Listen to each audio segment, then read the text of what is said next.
et le centre de la gauche.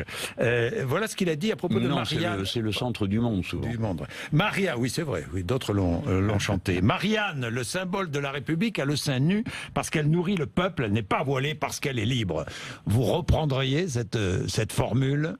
Bon, l'amoureux de l'histoire et de l'histoire de l'art, c'est pour ça que je vous pose la question. Je ne reprendrai pas, parce que il n'y a pas besoin d'être nu et en cheveux pour être Marianne. L'histoire de l'iconographie, c'est-à-dire les représentations en images de Marianne, sont bien connues dans notre pays. Maurice Agulon a fait un bouquin magnifique sur le sujet. Oui. Et bon, voilà. Alors, il parle d'un tableau, La liberté guidant le peuple. Eh bien, moi, je ne suis pas un enthousiaste de ce tableau, parce que je le trouve assez sournois. Hein. Ah bon? Oui, je trouve que le peuple est représenté d'une drôle de manière. Vous avez un type au premier plan, il est nu, on voit ses poils pubiens. Je dis, qu'est-ce qu'il était en train de faire sur cette barricade pour se trouver dans cet état-là?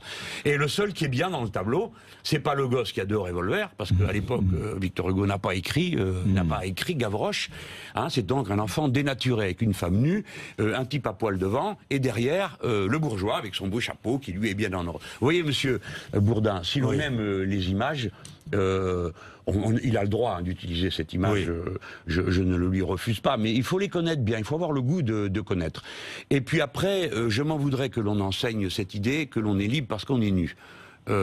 Libre de quoi? Le corps est libre dans cette hypothèse, mais est-on libre de sa décision, que l'on soit nu ou grillagé? C'est une autre question. Oui. Ensuite, M. Valls comme M. Hollande sont des hypocrites.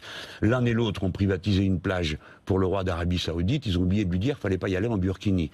De la même manière, la conseillère du président de la République est allée voir le pape avec un petit grillage devant la figure, on appelle ça une mantille, n'est-ce pas? Il faudrait qu'il nous explique pourquoi il fait ça. Et pourquoi aussi bien M. Sarkozy que M. Hollande ont accepté, tous les deux, qui font des proclamations sur la séparation de la religion et de la politique, d'être chanoine de Latran, c'est-à-dire curé d'honneur de la paroisse du pape. Eh bien, je vous dis que si je suis président de la République, premièrement, vous ne serez pas chanoine. Je ne serai pas chanoine. Deuxièmement, aucun établissement religieux ne sera subventionné. Troisièmement, j'interdirai aux préfets et aux ministres de participer à des cérémonies religieuses, quelles qu'elles soient, d'accord, et que je ne serai pas chanoine, comme je viens de vous le dire.